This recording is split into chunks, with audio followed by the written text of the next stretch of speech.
depuis des années un accessoire de cuisine pour micro-ondes dont je ne peux plus me passer. Et donc je vais vous en parler aujourd'hui. Il s'agit de la cloche Vapo Saveur. On va la trouver dans son tiroir à côté des poêles et mécanismes de chauffe.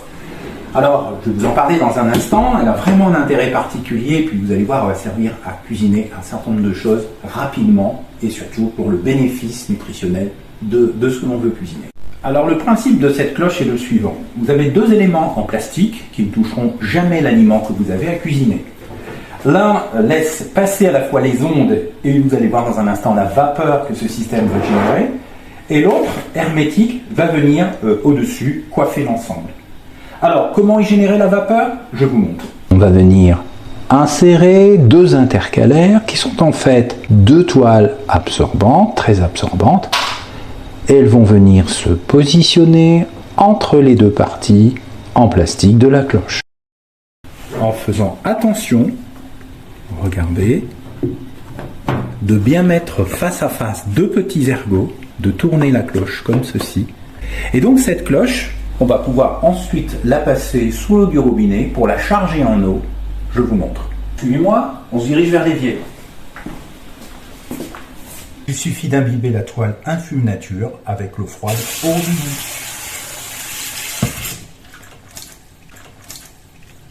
Et elle va se charger d'eau.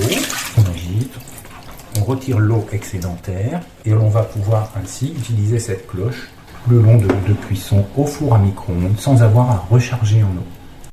Pour plus d'informations et se fournir en toile Infume Nature, je vous propose de cliquer sur ce QR code de manière à rejoindre le site internet qui va vous faire découvrir 150 recettes à peu près couvrant toutes les saisons. Voilà. Il ne vous reste plus qu'à vous emparer de cette cloche Vapo Saveur pour une cuisine bien-être. En cette fin de printemps et l'arrivée des premières groseilles à maquereau, vous savez, ce sont des dogs tirés du jardin. J'ai envie de vous faire découvrir une recette de dessert, de cake, que nous allons cuisiner au micro-ondes avec la cloche Vapo Saveur. Nous cuisinons pour 3 à 4 personnes, selon votre gourmandise. Alors, dans un premier temps, je vous propose de ramollir les 120 g de beurre au four à micro-ondes.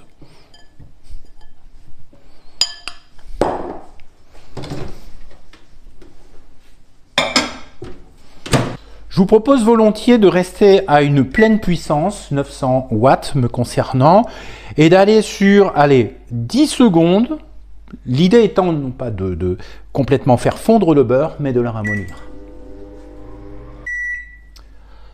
Dans un premier temps, nous incorporons les ingrédients considérés comme liquides, c'est-à-dire le sucre et les œufs.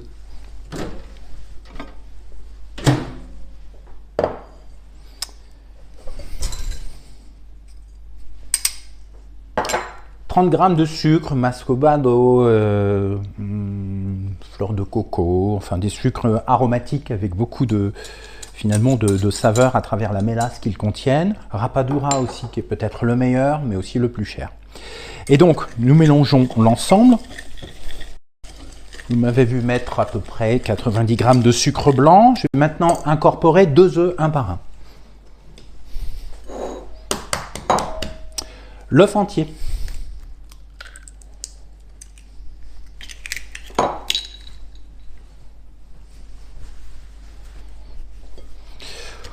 On peut continuer de mélanger au fouet sans problème pour bien homogénéiser.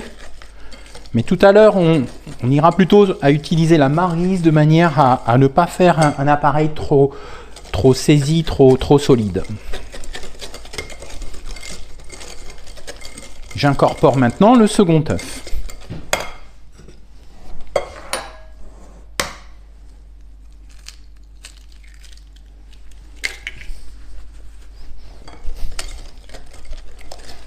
Alors viendra ensuite la farine que je vais préalablement mélanger avec la levure. Alors la farine, comptez 150 g et la levure chimique, environ 5-6 g, pas plus, un demi-sachet. Nous intégrons maintenant les ingrédients solides, c'est-à-dire la levure dont je vous parlais,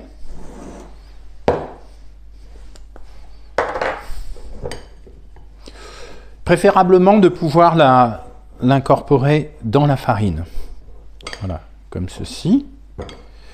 Et puis, de pouvoir, peut-être en 2 temps, parce que j'ai un bon volume, de pouvoir l'incorporer non pas au fouet comme je vous le disais, mais avec une maryse pour être plus souple dans le geste.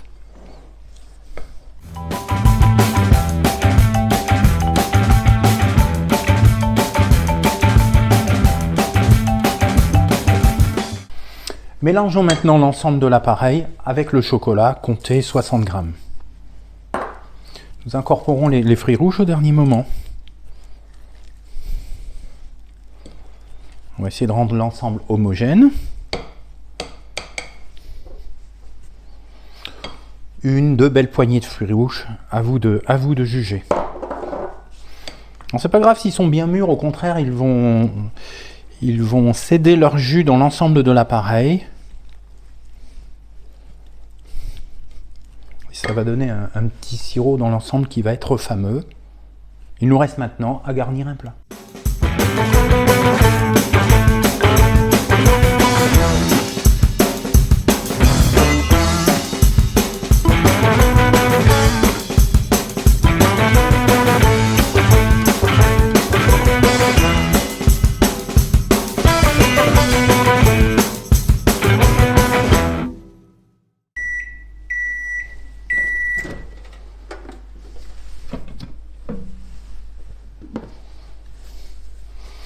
Voilà un gâteau qui, j'espère, est à juste cuisson.